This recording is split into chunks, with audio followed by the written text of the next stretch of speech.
آگے سے بیٹھ جائیں گے انشاءاللہ. لوگ آ رہے ہیں ماشاءاللہ کر کے تشریف لا رہے ہیں. دراصل میں نے جو وقت کا انتخاب کیا سنیچر کے دن بعد نماز مغرب، چونکہ قربانی کے ایام ہیں اور اتوار کے دن اکثر لوگ قربانی کے جانور کے خرید و فروخت کے لیے مارکیٹ منڈی تشریف لے جاتے ہیں، اس لیے میں نے اس وقت کا انتخاب کیا. اور عشاء کی نماز، چونکہ آج کل عشاء کی نماز تاخیر سے ہوتی ہے تو رات اور زیادہ ہو جائے گی، اس لیے میں نے اس وقت کا انتخاب کیا اور اس دن کا انتخاب کیا. ماشاءاللہ مجھ حقیر فقیر کے صدا پر اتنے سارے لوگ یہاں پر جمع ہوئے. اللہ رب العزت آپ کے آنے کو قبول فرمائے، اور آپ وقت کی قربانی دے رہے ہیں، اللہ آپ کی اس قربانی کو قبول و مقبول فرمائے. اور میں نے کئی بار بتایا کہ آج کے دور میں قربانی، بڑی قربانی دو قربانی ہے، بار بار بتا رہا ہوں. خواہشات نفس کی قربانی اور دوسرا ٹائم کی قربانی، وقت کی قربانی. آج مال کی قربانی دینا آسان ہے، وقت کی قربانی دینا آسان نہیں ہے. آج اگر کہیں محفل کرانا ہو یا مسجد کی تعمیر ہو رہی ہو یا مدرسے کا کام چل رہا ہو یا کسی اور دینی کام میں ضرورت پیش آئے، تو آج بھی الحمدللہ کچھ ایسے سخی لوگ ہیں کہ جن سے بات پہنچے تو وہ نہ نہیں کہتے، بڑھ چڑھ کر کے حصہ لیتے ہیں. لیکن انہی سخی صاحب کو اگر ذرا یہ کہہ دے کہ حضرت تشریف لائیے گا تو ان کا یہی جواب ہوتا ہے کہ مولانا وقت نہیں ہے، ٹائم نہیں ہے. یعنی مال کی قربانی دے، اللہ ان کی قربانی قبول فرمائے کہ خرچ کر رہا ہے اللہ کی راہ میں، تو مال کی قربانی تو دے رہا ہے. اس لیے کہا گیا مال کی قربانی آسان ہے، وقت کی قربانی دینا آسان نہیں ہے. آج کے دور میں بڑی قربانی جو ہے وقت کی قربانی دینا ہے، ٹائم کی قربانی دینا. دوسرا خواہشات نفس کی قربانی دینا. خواہشات نفس کی قربانی کیا مطلب یہ ہے کہ جس کام کے کرنے کا حکم اللہ اس کے رسول نے دیا، طبیعت ہماری چاہے یا نہ چاہے اس سے کوئی مطلب نہیں. اللہ اس کے رسول نے کہہ دیا ہے ہمیں وہی کرنا ہے، چاہے طبیعت چاہے یا نہ چاہے. اور جن کاموں سے بچنے کا حکم اللہ اس کے رسول نے دے دیا ہے، طبیعت چاہے نہ چاہے ہمیں اس سے بچنا ہے. اس کو کہتے ہیں خواہشات نفس کی قربانی. جیسے مثال کے ذریعے سمجھنا ہو تو یوں سمجھ لیں، فجر کی نماز کے وقت، وہ وقت ایسا وقت ہوتا ہے کہ جس وقت آدمی گہری نیند میں ہوتا ہے اور اس وقت بڑی میٹھی نیند آتی ہے. طبیعت یہ چاہ رہی ہے، دل یہ چاہ رہا ہے، نفس یہ چاہ رہا ہے کہ تھوڑا سو لے، نیند پوری کر لے، گہری نیند چھوڑ کر کے کہاں اٹھے. لیکن اللہ اس کا رسول چاہتا ہے کہ تو نیند قربان کر، اپنا آرام قربان کر، اپنے نرو گداز بستر کو چھوڑ، اٹھ جا اور خدا کی بارگاہ میں جھکنے کے لیے حاضر ہو جا. تو اب آپ کو نفس کی نہیں سننی، اٹھ جاتا ہے. یہ ہے قربانی، اس کو کہتے ہیں خواہشات نفس کی قربانی.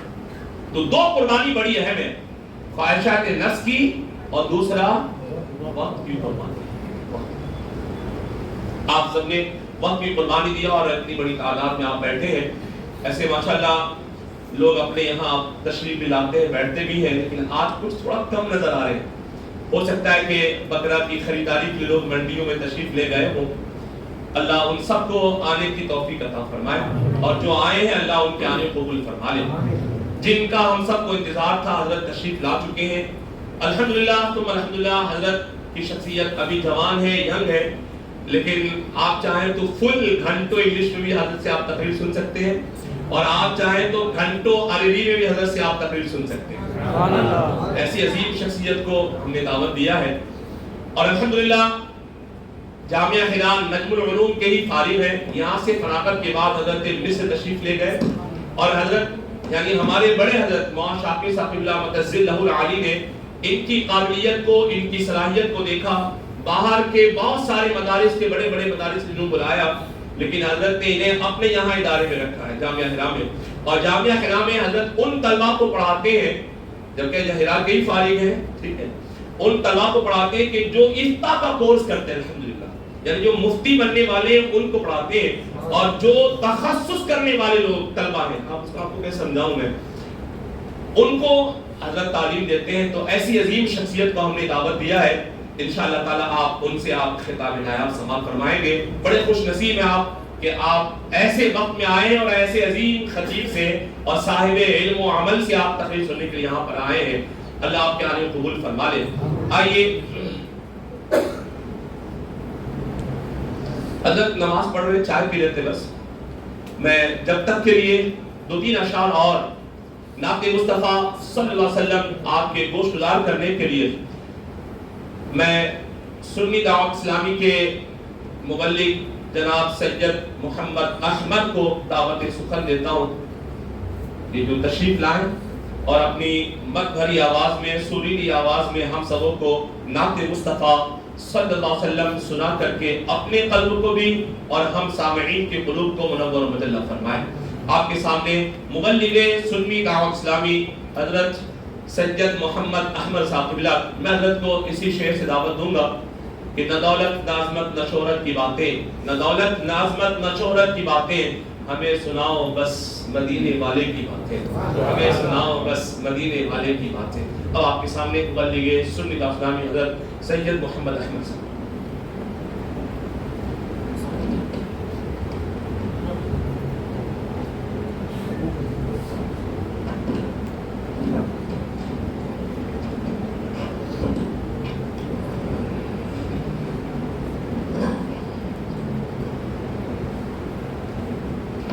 السلام علیکم ورحمۃ اللہ تعالی وبرکاتہ. آئیے سب سے پہلے حضور صلی اللہ علیہ وسلم کی بارگاہ میں حاجتاً توفتاً درود کا نذرانہ پیش کرتے. آئیے نظم کے انداز میں صلی اللہ علیہ یا رسول اللہ وسلم علیہ یا حبیب اللہ. سب مل کر پڑھیے صلی اللہ علیہ یا رسول اللہ وسلم علیہ یا حبیب اللہ. غم مصطفیٰ جن کے سینے میں ہے سنیوں کہیں بھی رہے وہ مدینے میں ہے. اور حضور اپنی محفل میں آ سکتے ہیں، حضور اپنی محفل میں آ سکتے ہیں.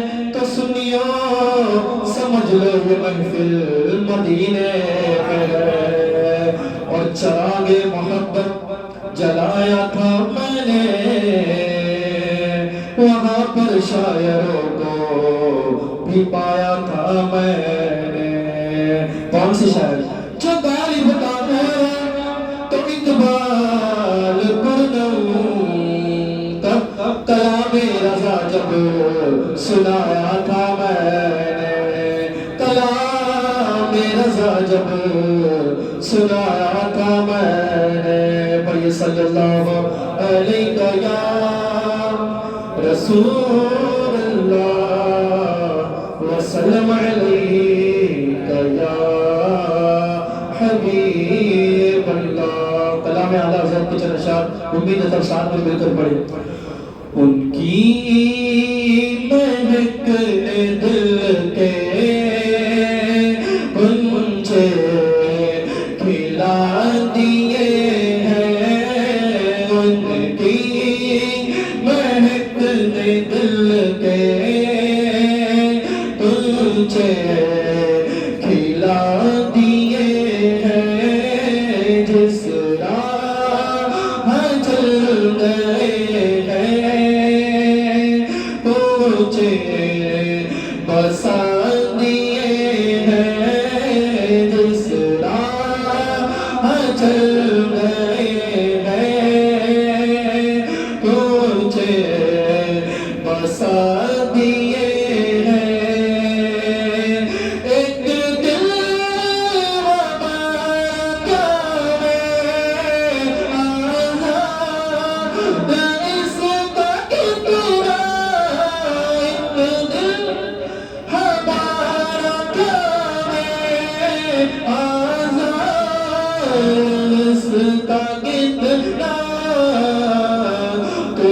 نے تو چلتے پھرتے مردے جلا دیے ہیں تم نے تو چلتے پھرتے مردے جلا دیے ہیں ان کی ملک نے دل کے اونچے کھلا دیے ہیں اور آگے بیان بولو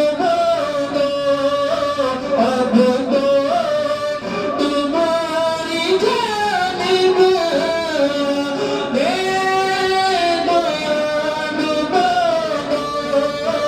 اب تو تمہاری جانب کشتی تمہیں بچھوڑی لنگر اٹھا دیے ہیں کشتی تمہیں بچھوڑی لنگر اٹھا دیے ہیں اللہ کیا جہنم ابھی نہ سرد ہوگا اللہ کیا جہنم نعرہ تکبیر نعرہ رسالت علماء اہل سنت علماء اہل سنت نعرہ تکبیر نعرہ رسالت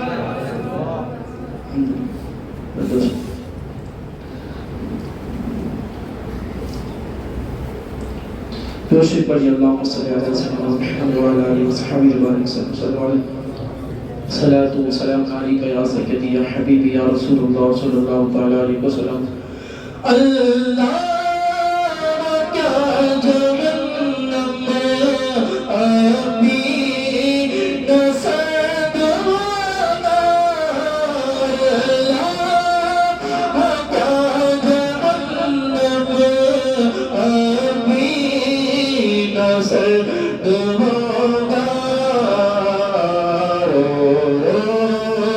کہ مصطفیٰ نے دریا بہا دیے ہیں رو رو کہ مصطفیٰ نے دریا بہا دیے ہیں اور میرے کریم سے تقویٰ کسی نے مانگا میرے کریم سے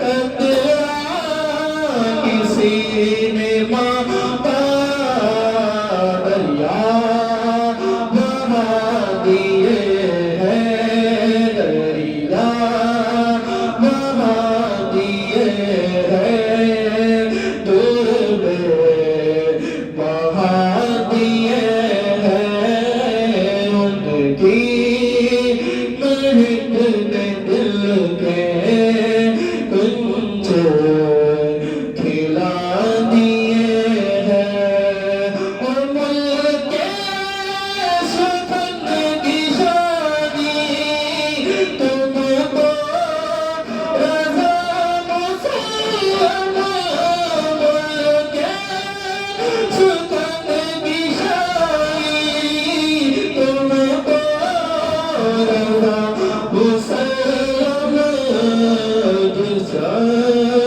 پہ آ گئے ہیں جس سمت آ گئے ہو سیکھے بٹھا دیے ہیں ان کی ملک نے دل کے کنچے کھلا دیے ہیں جس راہ چل گئے ہیں کچھ بسا دیے ہیں